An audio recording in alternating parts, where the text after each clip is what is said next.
नमस्कार दोस्तों, बहुत बहुत स्वागत है आपका लाइफ एरिया चैनल में। गर्भावस्था का छठा महीना यानी कि तकरीबन 23 से लेकर 27 हफ्तों का समय, इस समय तक शिशु का कितना विकास हो चुका होता है और साथ ही में हम ये भी जानेंगे कि गर्भवती के लिए ये समय कैसा रहता है, वो क्या क्या चेंजेस अनुभव करती है अपने शरीर के अंदर, क्या क्या समस्याएं उसको होती है, उसकी डाइट छठे महीने में कैसी होनी चाहिए और इसको किन किन बातों का विशेष ख्याल रखना चाहिए। 6 महीने के आते आते आप इस समय पे अपने दूसरे ट्राइमेस्टर के अंतिम महीने में है और जैसे ही आपका छठा महीना पूरा होगा, 7वें महीने से आपका थर्ड ट्राइमेस्टर स्टार्ट हो जाएगा। तो सबसे पहले बात करते हैं शिशु के बारे में। तो शिशु की अगर लंबाई की बात की जाए तो कहीं ना कहीं 11 से लेकर 14 इंच के बीच में हो गई होती है और उसका वजन जो है 500 ग्राम से लेकर 750 ग्राम के बीच हो जाना चाहिए। इस समय पे गर्भ के अंदर बच्चा बहुत सारी गतिविधियां करता है, जैसे कि वो हिचके ले सकता है, अपना अंगूठा उसने चूसना शुरू कर दिया होता है, उसने अभी तक अपना सोने और जगने का पैटर्न एक बना लिया होता है। तो काफी हद तक निर्धारित कर चुका होता है शिशु कि उसको किस समय पे सोना है, किस समय पे उठना है। तो यदि आप किसी समय पे शिशु की हलचल गर्भ के अंदर महसूस ना कर पा रहे हो तो हो सकता है कि वो उसके सोने का समय हो।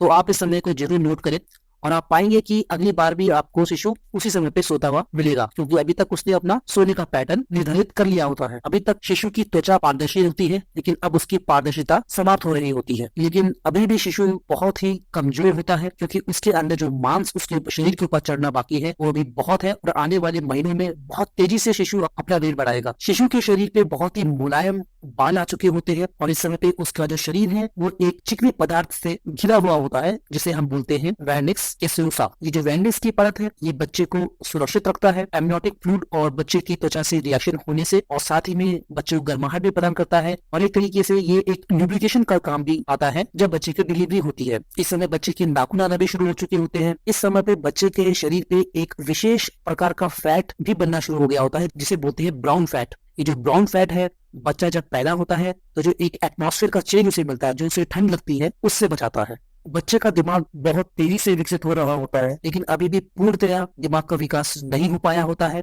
बच्चे के इस समय पे फेफड़ों का विकास भी सही तरीके से नहीं हो पाया होता है, लेकिन फेफड़ों का विकास बहुत तेजी गति से चल रहा होता है। तो दोस्तों, फेफड़े और दिमाग का विकास अभी चलता ही रहेगा तकरीबन 8वें महीने के अंत होने तक। तो दोस्तों, बहुत ही नाजुक समय है। इस समय पे आपको बहुत संभल के चलना है और किसी भी तरीके से बच्चे का जो इस समय पे जन्म है ना हो, आपको ये सुनिश्चित करना है। अगर बच्चे का जन्म इस समय पे होता है तो वो प्रीमेच्योर बेबी कराता है और उसे इंक्यूबेटर में रखना बहुत ज्यादा जरूरी हो जाता है, क्योंकि उसके फेफड़े इतने विकसित नहीं हुए होते हैं कि वो अपने बल पे सांस ले सके। तो दोस्तों, ये सब था शिशु के बारे में।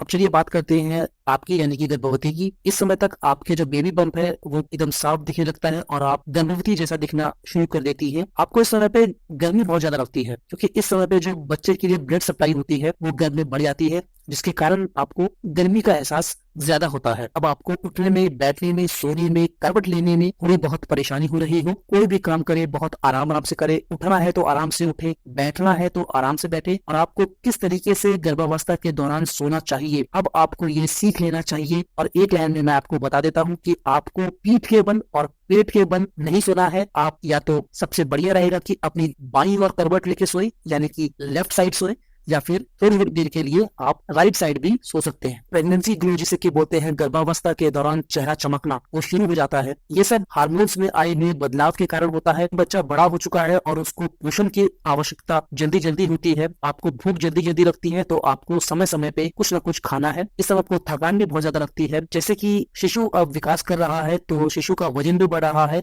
और इस वजन का जो प्रेशर है वो पड़ता है गर्भाशय के ऊपर, और कहीं ना कहीं ये प्रेशर जो है आपके पेट के ऊपर भी पड़ता है, जिससे कि आपका जो पाचन प्रणाली है उसमें भी असर आता है, जिसके कारण आपको भोजन पचाने में कठिनाई होती है और आपको कब्ज की समस्या हो सकती है। और दोस्तों, प्रोजेस्टेरोन हार्मोन्स के स्तर में वृद्धि होने के कारण जो गैस्ट्रोइंटेस्टाइनल ट्रैक्ट होता है वो शिथिल हो जाता है, और जैसे कि मैंने आपको बताया कि पेट पर गर्भाशय का दबाव बढ़ने से ऊपर का दबाव गैस्ट्रिक रस को अन्न प्रणाली में धकेलता है, जिससे आपको गले में जलन हो सकती है। जो ब्लड सप्लाई होती है उसमें काफी हद तक बढ़ोतरी हो गई होती है, और हार्मोनल्स के जो ये इम्बैलेंसेस हैं और जो चेंजेस हैं, इसके कारण आपको मसूड़ों में खून आने की समस्या भी हो सकती है। इसके साथ ही आपके नाक से भी खून आ सकता है, जिसे हम बोलते हैं नोज ब्लीडिंग। प्रेगनेंसी के दौरान रक्त परिसंचरण में वृद्धि नाक में छोटी रक्त वाहिकाओं का विस्तार करती है। रक्त वाहिकाओं पर लगाए गए दबाव से नाक से खून निकल सकता है। बच्चे का वजन गर्भाशय के ऊपर पड़ रहा होता है, जिससे कि ब्लड प्रेशर जो है फिर आपके पैरों पर पड़ता है, जिसके कारण आपको वेरिकोस वेन्स नाम की समस्या हो सकती है, जिसमें आपकी नसें जो है सूज जाती हैं और हल्का हल्का आपको उनमें पेन भी होता है। तो ये भी काफी हद तक रक्त प्रवाह को प्रतिबंधित करता है, जिससे आपके शरीर में मुख्यतः आपको पैरों में सूजन देखने को मिल सकती है। आपकी पीठ के निचले हिस्से में भी एक आपको दबाव महसूस होगा, जिसके कारण आपको पीठ में दर्द हो सकता है और कहीं न कहीं गर्भाशय पे पड़ने वाला प्रेशर आपके ब्लैडर पे भी पड़ता है, जिससे कि आपको बार बार बाथरूम जाना पड़ सकता है, क्योंकि इस समय पे आपको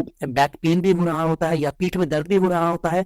तो इस समय पे आपकी जो नींद है ये बहुत अच्छी नहीं आती है। आपको बहुत बार रात में आपकी नींद टूटेगी और आप बार बार पेशाब करने जा सकते हैं और पीठ में दर्द होने के कारण आपको सोने में अस्वस्थता महसूस हो सकती है। बढ़ते हुए गर्भाशय के कारण त्वचा में आपको खिंचाव महसूस होगा, जिसके कारण स्ट्रेच मार्क्स आपको आ सकते हैं। हालांकि इन स्ट्रेच मार्क्स को रोकने के लिए आप क्रीम का उपयोग कर सकते हैं, लेकिन फिर भी कहीं ना कहीं इनको पूरी तरीके से रोका नहीं जा सकता है। तो आप नारियल के तेल से अपनी त्वचा की मसाज कर सकते हैं, इससे भी काफी हद तक स्ट्रेच मार्क की रोकथाम में मदद मिलती है। शरीर की जो ग्रंथियां हैं वो दूध का उत्पादन शुरू कर देती हैं। बच्चे को जो दूध आप डिलीवरी के बाद पिलाएंगे उसका जो है निर्माण अभी से शुरू हो गया होता है, जिसके कारण अगर आपको ये दूध पीले रंग में निकलता हुआ महसूस हो या पानी की तरह आपको निकलता हुआ महसूस हो, तो इससे आप बिल्कुल भी ना घबराएं। ये काफी हद तक नॉर्मल है। आपका शरीर जो है अब डिलीवरी के लिए तैयार हो रहा है, बच्चे को स्तनपान के लिए तैयार हो रहा है। इस समय तक आपका तकरीबन 2.5 से लेके 6 किलोग्राम तक वजन बढ़ चुका होता है और आपके पेट के बीचों बीच और नाभि से गुजरती हुई आपके पेट पे एक रेखा बन चुकी होती है, जिसे बोलते हैं लीनियर निग्रा। त्वचा में आपको एक और चेंज इस समय पे देखने को मिलेगा, जो है पिगमेंटेशन की प्रॉब्लम। इस समय पे आपको अपनी त्वचा में दाग धब्बों की शिकायत हो सकती है, जिसे मेडिकल टर्म में मेलास्मा कहा जाता है। यह आपको गाल में, माथे में, गर्दन में काले धब्बे के रूप में आपको नजर आएंगे, लेकिन इसमें चिंता की बात बिल्कुल भी नहीं है, क्योंकि डिलीवरी के बाद ये काफी हद तक अपने आप ही कम हो जाते हैं और कुछ ही दिनों में डिलीवरी के बाद ये अपने आप ही चले जाएंगी। प्रथम ट्राइमेस्टर की प्रॉब्लम, मूड स्विंग होना और बहुत ही ज्यादा चिंता में रहना, स्ट्रेसफुल रहना, ये समस्या आपको इस समय पे 6ठे महीने में दोबारा आएगी। आपका मूड जो है बहुत ही जल्दी बदलेगा, कब बदलेगा आपको समझ में नहीं आएगा। चिड़चिड़ापन बहुत ज्यादा आ जाएगा आपके अंदर और कभी आप अपने आप को अच्छा महसूस करेंगे, कभी शांत महसूस करेंगे, तो कभी आपको क्रोध आ जाएगा। ये हार्मोन्स में उतार और चढ़ाव के कारण हो रहा है। इसको लेकर आप बिल्कुल भी ऐसे ना सोचिए कि एकदम से मुझे क्या हो रहा है। ये प्रेगनेंसी के कुछ साइड इफेक्ट्स हैं। इसी के साथ ही आपको कहीं पे भी फोकस करने की जो आपकी क्षमता है वो बहुत कम हो जाती है। आप चीजों को भूलने लगती हैं और ये बहुत ही नॉर्मल कंडीशन है। इसको मेडिकल टर्म्स में कहा जाता है म्यूमनेशिया। तो बिल्कुल भी चिंतित ना हो, ये आप ही के साथ नहीं हो रहा है। आप ही के जैसे और भी गर्भवती महिलाएं इन सब समस्याओं से गुजरती हैं। आपको जो पानी का सेवन है वो अपना नियमित रखना है। 8 से लेकर 10 ग्लास पानी रोज पीना है, ये आपके लिए बहुत ज्यादा आवश्यक है। इस समय पे दोस्तों आपको कैल्शियम की जरूरत बहुत ज्यादा होती है, तो उसको पूरा करने के लिए आप डेयरी प्रोडक्ट्स खा सकते हैं। दूध से बने हुए प्रोडक्ट्स जो है और बढ़ाइए अपनी डाइट में, जैसे कि चीज आप खा सकते हैं, योगर्ट आप ले सकते हैं, पनीर आप खा सकते हैं। तो इन सबसे आपको काफी अच्छी मात्रा में कैल्शियम भी मिलेगा और प्रोटीन भी मिलेगा। यदि आप मांसाहारी है तो आपको इस समय पे मछली का सेवन करना चाहिए। अंडे का सेवन आपके लिए बहुत ही अच्छा है। 6ठे महीने में आपको वजन पर ध्यान देने की बहुत ज्यादा आवश्यकता होती है। इसके लिए आपको अपने डाइट में कार्बोहाइड्रेट शामिल करने चाहिए। उसके लिए आप आलू का सेवन कर सकते हैं, ब्रेड का सेवन कर सकते हैं, नट्स का सेवन कर सकते हैं। तो इससे आपको कार्बोहाइड्रेट्स की मात्रा काफी अच्छी मिलती है। पालक खाइए, मेथी खाइए और अन्य पत्तेदार सब्जी आप अपने डाइट में जरूर इंक्लूड करिए। हरे पत्तेदार सब्जी खाने से आपको आयरन की भी पूर्ति होती है, क्योंकि 6ठे महीने में आयरन की कमी होने की आशंका बहुत ज्यादा बढ़ जाती है। आप संतरे, मौसमी, इस तरह के फल खाइए। इससे आपको विटामिन सी भी मिलेगा और आपको फाइबर भी मिलेगा, जो कि आपको कब्ज होने की समस्या से बचाएगा। फास्ट फूड को दोस्तों आपको पूरी तरीके से अवॉइड करना है अपने प्रेगनेंसी के दौरान, क्योंकि फास्ट फूड में जो सब्जियां होती है वो अच्छी तरीके से पकाई भी नहीं जाती है और इनमें कहीं ना कहीं अजीनोमोटो का भी यूज होता है, जो कि बच्चे की हड्डियों के लिए और स्वयं आपकी हड्डियों के लिए भी सही नहीं है। अगर आप नॉन वेजिटेरियन है और आप मछली खाती है तो आपको इस बात का ध्यान रखना है कि जिस भी मछली में हाई मरकरी या उच्च मरकरी का परसेंटेज हो, इस तरीके की मछली को आप